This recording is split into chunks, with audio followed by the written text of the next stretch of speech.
النهارده يا شباب انا موجود في واحد من الارياف الجميله جدا اللي موجوده هنا في المانيا. في كل مره كنت بمشي من الريف ده الصراحه بالعربيه بعوز انزل واصور فيه لحد ما شاء القدر وجيت على الريف اللي هو اسمه فيست هوفن. ده موجود هنا في النوردرن فيستفالن، شمال النوردرن فيستفالن يعني بمعنى الكلمه. وقررت واخيرا الحمد لله نيجي نصور فيه النهارده.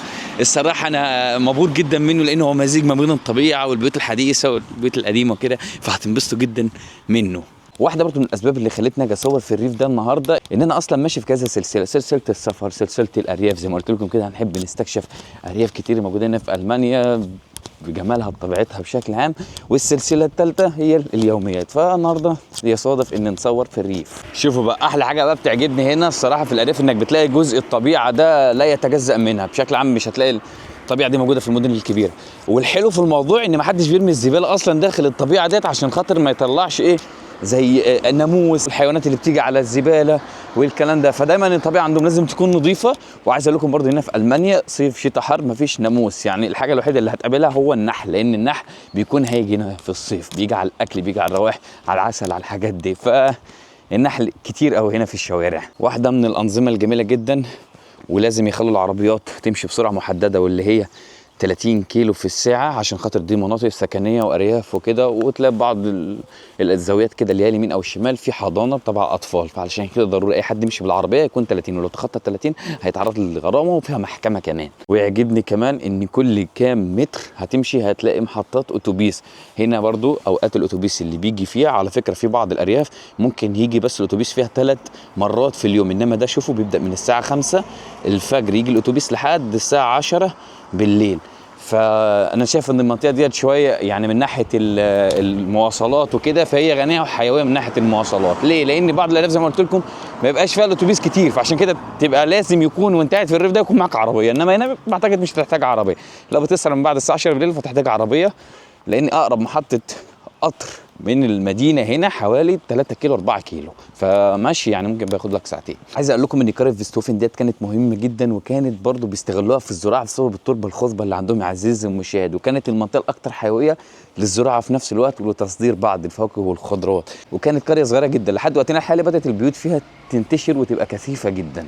شوف ده واحد من البيوت القديمه وجنبه بيوت جديده، هتلاقينا يلتقي التاريخ القديم والتاريخ الجديد في نفس الوقت. بس انا حبيت جدا الشارع ده والبيوت اللي موجوده عليه. طبعا خلينا اقول لكم ان السكن قدام بشكل عام الشارع هنا بالنسبه لهم هو سهل ومش مزعج زي ما انتم متوقعين. تصحى من الساعه 6 الصبح بسبب العربيات، وده بفضل الشبابيك الازاز اللي بيستخدموها ديت. لان الازاز بشكل عام بيكون 3 طبقات يا عزيزي المشاهد خارجيه، وكل طابق لازم يكون ما بينه كده فراغ علشان خاطر يكون مليان لغاز الارجون، وده بيحسن عزل الصوت. يعني معنى الكلمه وانت قاعد جوه طالما قفلت الشباك مش هيبقى فيه اي صوت خارجي هيدخل لك جوه او يزعجك من الساعه 6 الصبح وانت نايم في احلى نومه. بس عايز اقول لكم ان فتح المشاريع هنا اذا كانت كبيره او صغيره هو مش افضل حاجه. انا شايف ان اكتر المشاريع اللي بتمشي هنا هي المطاعم. يعني هنا مش هتلاقي سوبر ماركات كتير، مش هتلاقي محلات ملابس او الاماكن الاستراتيجيه اللي انت بتشوفها كده اللي بيتجمع فيها المول والحاجات دي مش هتلاقيها موجوده هنا. فتلاقي بس معظمهم هنا مطاعم، وده عشان خاطر معظم السكان هنا تلاقيهم كبار السن واغنياء برضه. فاصلا قريه فيستهوفن دي هي جزء من مدينه وتنضم كده مع المدينه. مع المدينه عدد سكانها حوالي 50,000 نسمه، وده يعتبر احد القرى اللي تابع المدينه. اي بيت تشوفوه بالمناظر ديت بيوت قديمه طبعا. تلاقي هنا العواميد بتاعتها او بمعنى الكلمه خشب اسود فابيض، فيعتبر البيت دي عود العصور القديمه اذا كانت العصور الوسطى او كده. وده بيت مهجور، تخيلوا مش عايش فيه حد، مع انه لو جددوا وفتحوا ده هيأجروا وهيجي الناس كلها تعيش فيه بمعنى الكلمة. لأن هنا في عجز في السكن بمعنى الكلمة في ألمانيا. يعني أي شقة بتفضى هنا بس مجرد إن يعمل إعلان تلاقي الشقة في نفس الدقيقة اتحجزت لو أنت ما لحقتش تتواصل مع صاحب الشقة ده.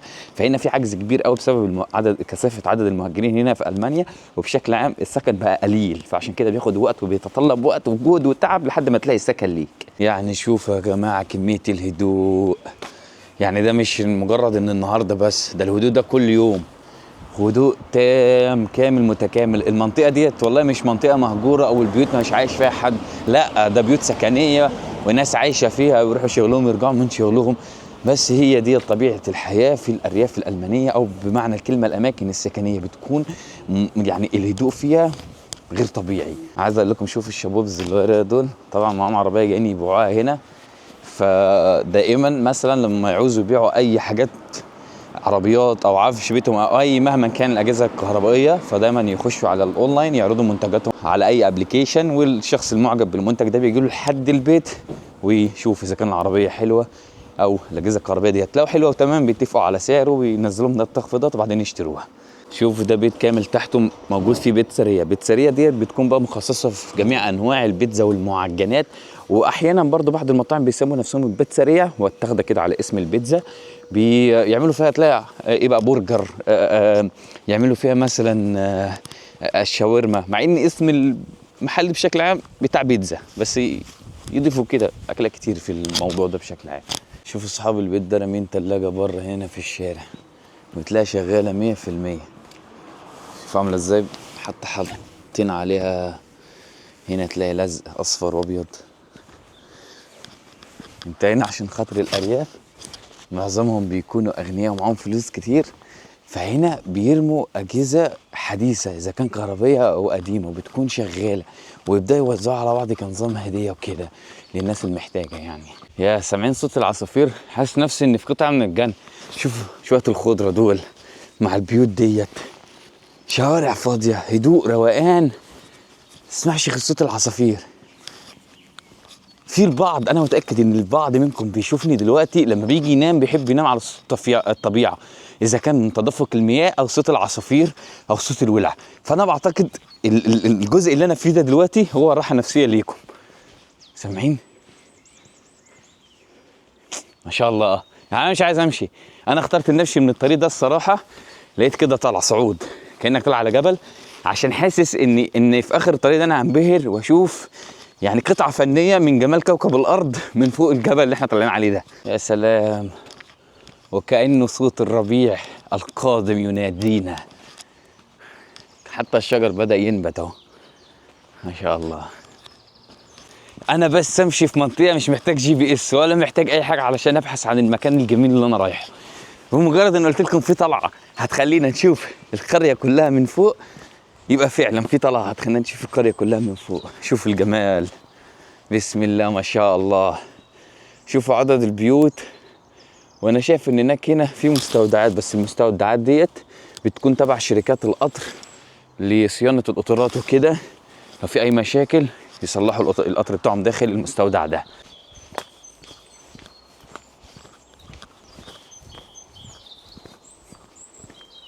علشان والدتي دايما من اول المتابعين ليا تشوف الفيديو باول باول، تفرح جدا الصراحه، ربنا يخليها ويخلي كل امهاتكم. دايما تقول لي خد الشبوبز واطلع على اماكن طبيعيه هاديه ورايقه، عشان الشبوبز بيحبوا جمال الطبيعه، فعشان كده انا بسافر واوريكم الطبيعه. ف شوفوا دايما اختيارات الوالده تكون ممتازه الصراحه. كل انواع النباتات اللي انتم شايفينها ديت والاشجار الصغيره ديت يعيش فيها عصافير. انا لقيت هنا عصافير لونها اسود ولونها ابيض ولونها بني ورصاصي، يعني طيور اول مره اشوفها في حياتي. بس خليني اقول لكم معلومه كده بسيطه، هنا المانيا فيها جميع انواع الطيور، اذا كان حمام، عصافير، وانواع من الحيوانات برضو النادره. فهنا علشان خاطر تصطاد اي عصافير من المانيا ممنوع نهائيا، لازم علشان تصطاد يكون معاك رخصه ثانيه، رخصه عشان ايه؟ رخصه صيد. لو لقوك تصطاد من غير الرخصه ديت فانت هتتعرض لغرامه كبيره قوي ومشاكل قانونيه. شوفوا ده قطر بقى مهجور، عربيه القطر القدامانيه شوفوا بقت مهجوره بشكل كامل جدا. دي شكل التصميم بتاعتها الداخليه. بعد ما القطر بقى خارج الاستخدام فقرروا ينقلوه قدام محطة القطر اللي موجودة هنا في المدينة. بس مش المحطة دي كمان هي كمان بقت مهجورة. كانوا يستخدموها زمان، كانت فيستوفن عبارة عن قرية صغيرة، فكانوا يجوا الناس إذا كانوا الزوار أو الشغالين بشكل عام في الزراعة هنا عن طريق القطر، فكان طريق سهل بالنسبة لهم عن المواصلات التانية. فمع الوقت بدأت الدنيا تتطور، ولما عملوا محطة قطر بقى في المدينة اللي جنبها هنا اللي هي فيستوفن تبعها أصلا تبع المدينة ديت، فتحوا هناك محطة قطر وخلاص قفلوا المحطة اللي موجودة هنا. فعشان كده خلوا عربية القطر دي اللي خارجة عن الخدمة كمتحف يوم هنا، لأنه قديم وما حبوش إن يركنوه في أي مكان زي باقي القطارات التانية. وهي ديت المحطة اللي مش شغالة أصلا. ممكن بقى يستقبلوا منها البضائع أو يعملوا رحلات مدرسية أو رحلات تانية، بس بتكون بأوقات معينة، ولكن مفيش أي قطر بيقف هنا. شوفوا ده مخزن الشبابيك والبيبان اللي فيها الازاز العازل الصوتي اللي قلت لكم عليه.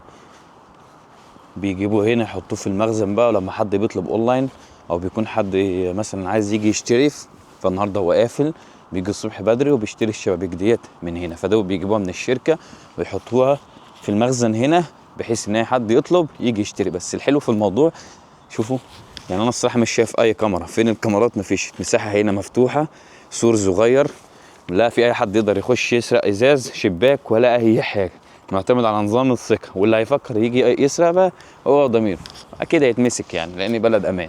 بس شوفوا المنطقه عامله ازاي، منطقه مقطوعه اصلا وجنب المحطه على طول سكه الحديد جنبها، ودي على العربيات اللي بتنقل الكونتينر اللي بيكون فيه الشبابيك ديت. الشوارع ديت حلوه وقت ما يكون بقى الصيف كده والشجر يبدا يكون اخضر، فبتلاقي يعني ايه تحفه، الطريق بيبقى تحفه كانك ماشي وسط جبال سويسرا في نفس الوقت، او بعض الدول الاسيويه زي تايلاند، اندونيسيا، الاماكن ديت اللي ان شاء الله احنا هنزورها قريب جدا. هنزور اسيا كلها باذن الله، هنعمل بلان حلو ما تقلقوش. بس ايه الهدف ان نمشي على الشارع ده؟ الصراحه في تل قدام شويه كبير، التل ده ممكن يتطلع او بيبص على المدينه بشكل كامل اعلى من اللي احنا كنا عليه دلوقتي، وهنلاقي فيه مناظر طبيعيه جميله. فالصراحه انا قررت اطلع على التل ده ونستكشفه سوا، ونستكشف برضه محيط التل اللي احنا ماشيين زي الشارع والطبيعه اللي هتقابلنا دلوقتي.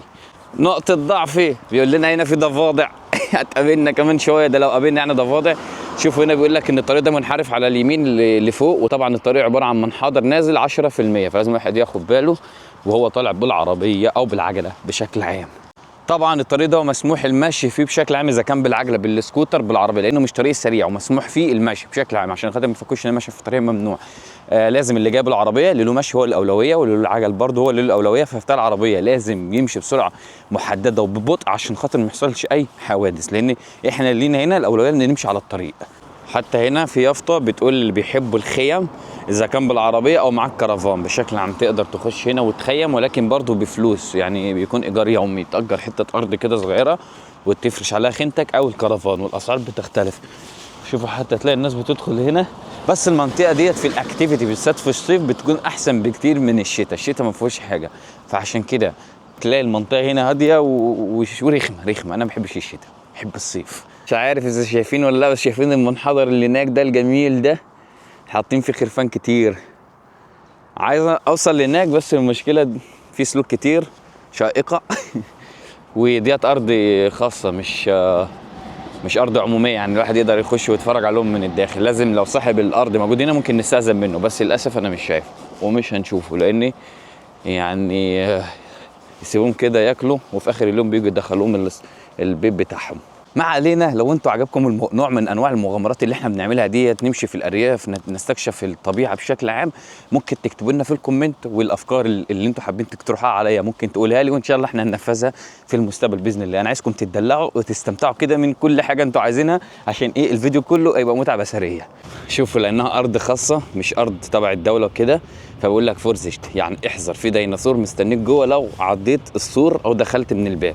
تخيلوا ديت فيلا كامله موجوده في ضواحي القريه اللي احنا موجودين فيها.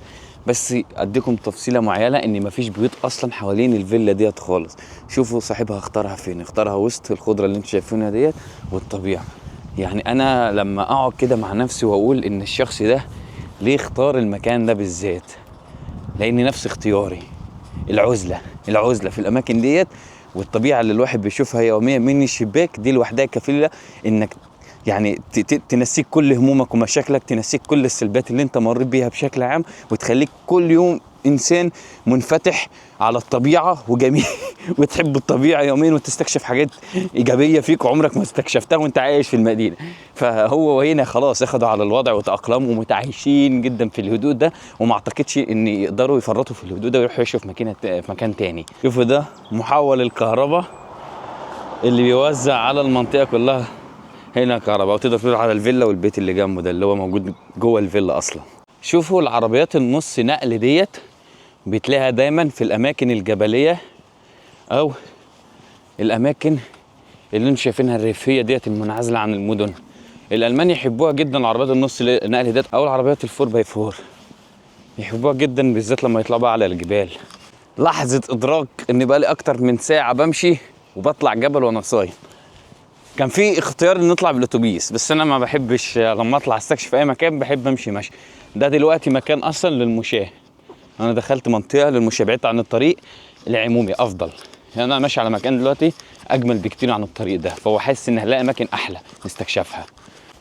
الصراحه انا مش عارف في ايه جوه هنا، بس حاطين اسدين ملكين الغابه شبه الاسود اللي موجوده في على كوبري قصر النيل. ما شاء الله، شايفين قناة المية ديت او صوت تدفق المية اللي بينزل على القناة هنا؟ ده طبعا اصلا المية كلها مية امطار نازلة من الجبال من فوق، فعشان كده تلاقيها باستمرارية ماشية في القناية. طبعا الناس بتمشي مختصة في الطبيعة ويعرفوا عن الاشجار امتى تكون حلوة صحية او غير صحية بشكل عام. فدايما لما يكون الشجر غير صحي او هيحس ان هو يقع قريب، فيبدأ يعملوا عليه بعض العلامات ان الشجر ده لازم يتقص في اقرب وقت، بدل ما يقع على العربيه ويعمل خسائر مثلا ماديه او خسائر بشريه على حد يأذيه. فعشان كده على طول فورا لما يكون الشجر ده حاسين ان هيضر حد يقصوه في نفس اليوم. فهنا بتلاقيهم جوه الطبيعه وجوه الغابات عارفين كل انواع الطيور اللي موجوده في الغابات، انواع الحيوانات، الاشجار، النباتات النادره والحاجات دي، بتبداوا يكتبوا تقارير عنها وعن صحتها بشكل عام. فهنا اهتمام شديد جدا وعنايه للطبيعه. شوفوا حتى الالمان اذا ضاقت بهم الدنيا يجوا يتمشوا في الغابات زي عمال اشوف في ناس كتير بتنزل من السلالم ديت وتمشي على طول لحد البابا البيضه ديت وينزلوا في مباني لونها الوان هناك هنا.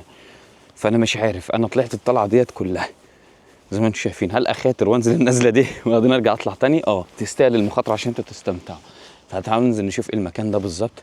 وكمان في جراج العربيات هنا كتير، فبعتقد ان يمكن مكان فيه انشطه في وسط الغابات.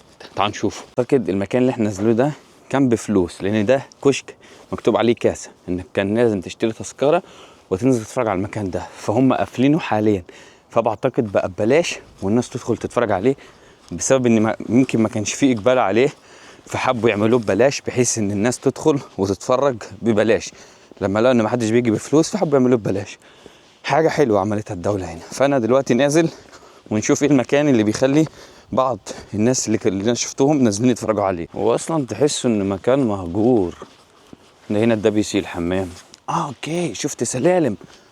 بعتقد بيعملوا هنا عروضات مسرحيه او حاجه زي كده. شوفوا كترة الكراسي المحطوطه هنا، وفي برضه هنا دي جي زي ما انتم شايفين سماعه صغيره متعلقه، وهناك هنا مسرح. اوكي، ما طلعش حاجه يعني جميله قوي، بيعملوا فيه عروضات مسرحيه وكده. فالمكان ما يستحقش ان ننزل له الصراحه، بس المهم شفناه اخدنا الفضول، وبرضه بعتقد ان الفضول اخدكم فاحنا نزلنا شفناه ومفيش اي حاجه. بعتقد بس في العروضات المسرحيه وكده الاغاني الموسيقى يشتغل ويك اند وكده. حتى شوفوا حتى هنا تلاقي الكاميرات، مش عارف الكاميرات محطوطه ليه اصلا، والانوار اللي بتشتغل. مش هتفاجئ لما اشوف بيوت مهجوره هنا الصراحه، ان خلاص صحاب البيت دول يمكن مالوا من المنطقه، في اللي كبر في السن ومات ومالوش وريث، فالبيت بيتروح للدوله على طول، بيبقى فاضي كده مهجور، محدش بيجي يعيش هنا. لان زي ما قلت لكم اقرب سوبر ماركت دلوقتي من المنطقه ديت حوالي 3 كيلو، يعني ساعه ماشي او ساعتين على حسب المشي اللي انت هتمشي. فاوكي احنا وصلنا دلوقتي للمنطقه اللي فيها كل عربات الكرفان. شوف كرفان بيوت متنقله، كل ديت تقدر تقول مساحه خضراء كبيره جدا للناس اللي مسافرين ويجي يستريحوا هنا. يعني حرفيا المكان جامد، اجمد وافخم من اجدع فندق موجود هنا في المانيا. شوفوا ما شاء الله كل ده كرفانات، تخييم، تقدر تيجي تخيم هنا. ده بعتقد مكان اوتيل على الجبال هنا. كل دي كرفانات ومش عارف جايين يعملوا ايه، زي اصلا ما فيش انشطه في الشتاء. بس شوفوا حتى تلاقينا زي صندوق الميه او صندوق العسل اللي كانوا بيعملوه زمان ده عشان خاطر يحافظوا على كواليتي العسل بشكل عام على الخشب. شوفوا ده بيت صندوق كده او برميل عامل ازاي، برميل خشبي معاملينه بيت، تلاقي بس موجود فيه سرير وخلاص. الحمامات بتكون هنا وكل دي كرفانات. يجوا هنا المسافرين لو رايحين مثلا سويسرا، رايحين هولندا، رايحين اي دوله تانية او رايحين اي مكان داخل المانيا، يعملوا استراحه محارب بالكرفان بتاعهم هنا وتاني يوم يكملوا مشوارهم عادي. طبعا دلوقتي فاضل لنا 1 كيلو وكسور وهنوصل للتل اللي احنا جايين عشانه اصلا. يعني انا حاسس ان احنا هنشوف جمال رباني من التل ده. عايز اقول لكم ان هنطلع بس شويه كده حوالي 200 متر وهنكون وصلنا للتل اللي فوق. احنا كده ضواحي التل يعني خلاص، يعني قربنا نوصل. بس شوفوا الفندق ده كله مهجور، اوتيل ومطعم في نفس الوقت كان في الطابق الارضي.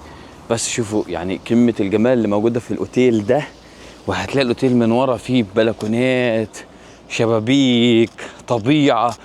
كل ما الواحد يتمناه في الاوتيل موجود في الاوتيل ده. بس في نفس الوقت للاسف اصلا مهجور، يعني مش مفتوح لاي حد، قفل زي ما قلت لكم. اصلا الحركه هنا قليله جدا، فالفنادق هنا يعني ملاش لزوم ان تفتح الصراحه. قافل مهجور، لا في جرس لا في اي حاجه خالص. الريسبشن قافل، كل حاجه. بقاله سنين قوي قوي قوي الاوتيل ده اتهجر خلاص، اتقفل بسبب ان محدش بيجيه وبيخسر وبيدفع ضرايب كتير على ايه ما يعرفش، راح قافل. ودي كانت بير ميه كان مخليك منظر كده للاوتيل، بس للاسف اتهجر. لا حياة لمن تنادي في هذا الاوتيل. ديت بقى اوتيل تاني ومطعم وتحته كافيه، بس ده شغال لسه بكامل طاقته. في الصيف تلاقي هنا شغال شغل كويس. الناس بتطلع من ضواحي القرية والمدينة يشربوا مثلا هنا شاي، ياكلوا وبعدين ينزلوا المدينة تاني او يسهروا. شوفوا احنا خلاص قربنا نوصل التل اهو، شوية كده ونطلع. عايز اقول لكم ان جوه هنا دي اليافطة اللي مكتوب على اسم الكازينو ده، واحد من اكبر الكازينوهات اللي موجودة هنا في المانيا. وعايز اقول لكم ان بيجي له ناس كتير قوي من دول عربية اغنياء يلعبوا هنا قمار، وبيمشوا لهم لابسين اللبس اللي هو العربي التقليدي بتاعهم ده، يجي يلعبوا القمار يخسروا ويمشوا. فده هنروح نشوف كده، ناخد بس نظرة من بره ونكمل باقي طريقنا، لان هو ده لازق في التل على طول. تخيلوا احنا دلوقتي قدام الكازينو، يعني نسبة كبيرة قوي من البنية بتاعته ازاز الوجه الخارجي علشان يتفرجوا على الفيو من الخارج عامل ازاي، الكوتشينه الحاجات التانية. تخيلوا ان هنا معظمهم بيجي يتفرج على الكازينو من الداخل، وفي نفس الوقت في اللي بيكون معاه فلوس بيجي يخسرها هنا، واللي بيكسب فلوس بيكسبها بس ما بيدومش. ف بيكون للسهرات اماكن لخسارة الفلوس مش مفيد. حتى عارضين هنا عربية رانج روفر قدام الكازينو على طول، كنوع من انواع الماركتينج، كانك بتلعب جي تي ار داخل الكازينو. تلاقي عربيات بيعرضوها كده داخل الكازينو دايما تفضل تلف. فبس شفنا شكل الكازينو من الخارج كان عامل ازاي. وعلى فكره شوفوا اغلبيتهم كبار السن، بشوفهم اللي بيخرجوا ويلعبوا ويدخلوا بيلعبوا مراهنات وكده، بيدخلوا يلعبوا ويخسروا ويخرجوا، او يكسبوا ويخرجوا. وفي اللي بيدخل كسائح يتفرج ويخرج برضه. شوفوا بس نسبه كبيره من كبار السن بيخرجوا. اول مره اشوفهم كده كلهم متجمعين في مكان واحد. وصلنا على التل، ده البيت الوحيد اللي موجود على التل، ده البيت الاكثر عزله. فكوكم بقى من البيوت اللي احنا شفناها واحنا طالعين التل، بس ده هو الاكثر عزله حرفيا، مفيش اي بيوت حوالينه، هو الوحيد اللي موجود هنا. شوفوا قد ايه يعني صاحبه يحب العزله. شوفوا شكل التل ما شاء الله من فوق عامل ازاي، المساحات الخضراء اللي احنا شايفينها ديت. ده طبعا حمام WC. خلينا نمشي قدام شويه نشوف اللي موجود، علشان الالمان عارفين ان معظم اللي بيجوا هنا بيكونوا مشاغبين وبيعملوا جريل شوي وكده، يعني بيولعوا نار ويشووا. فقال لهم ممنوع انكم تيجي تشووا هنا، لان الاماكن ديت غنيه بالمساحات الخضراء ومش عايزين حرائق خالص. فعشان كده ديت للاسترخاء فقط، وتقعد وتتامل في السماء وتتامل في جمال الطبيعه، وما تولعش ولا تشوي. في اماكن تانية مخصصه بتكون للشوي، هنا لا. لان ليه العفان ده انا مش عارف، ما عاملين لهم سله يرموا فيها الزباله، لازم يعني يرموها في وسط الخضار ده. عندهم حق يغرموا او يفرضوا غرامات على اللي بيرمي الزباله في الارض.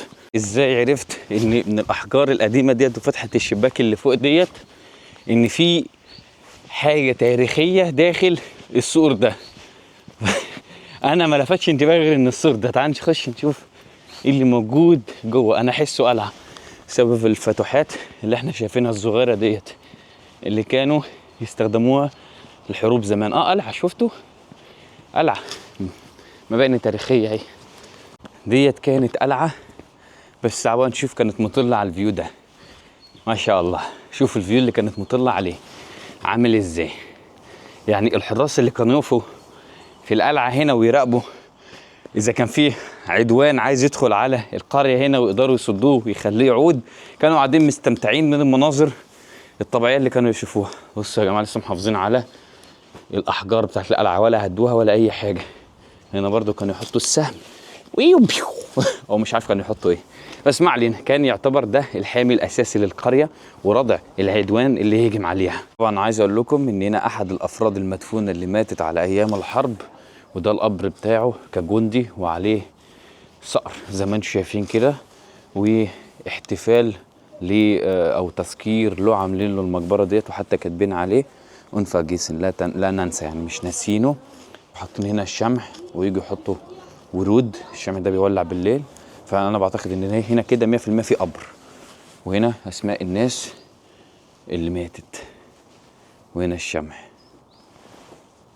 الألمان لسه لحد دلوقتي متأثرين بسلبيات الحرب العالمية الأولى والثانية، وبالذات الثانية، لأن سببت لهم خسائر بشرية كتير قوي عزيزي المشاهد. فعلشان كده بقدر الإمكان مش قادرين ينسوا الحرب ديت عملت فيهم إيه، وخدتهم على حاجات كتير جدا سلبية مش قادرين ينسوها. حتى هنا أحد الجنود كبار السن اللي حارب في الحرب دي، لما تيجي تحاول تفتح معاه الموضوع ده ما بيسكتك مش عايز يفتكر الجحيم اللي هم عاشوه ايام الحرب ديت. وديت كمان بقيه من القلعه، بس انا صراحه مش عارف ايه ديت، اذا كان برضو مركز دفاع مهم جدا ولا كانت قاعه بيتخذوا منها قرارات الحرب او حاجه زي كده، لانها برضو غرفه صغيره جدا، وتقدر تقول هي لسه كامل البناء مش متدمره زي اللي احنا كنا موجودين فيها لحد دلوقتي. فاول مره اشوف مبنى كامل كده من العصور القديمه موجود في المانيا. احجار قديمه جدا، شبابيك برضو في كل مكان. بس ازاي كانوا بيستخدموها متعرفوش. دول بيعملوا فوتو سيكشن هنا عند التاريخ الالماني القديم. فالمكان حلو جدا الصراحه، انا شايفه للزياره، ومباني التاريخيه ديت بتاخدك كده الرحله العصور القديمه الصراحه. يعني حاجه حلوه وانت بتقرا عن التاريخ ده، بتعيش الواقع بتاعه بمعنى الكلمه. هو ما بتعيشوش 100%، بس بتحاول تعمق وتخش في الماضي بتاعهم. ده برضو كان برج مراقبه، شوف الشباك بتاعه بزاويه 360 درجه، كان بيراقب المنطقه بالكامل من العدوان او اي حد حاول يهجم عليه.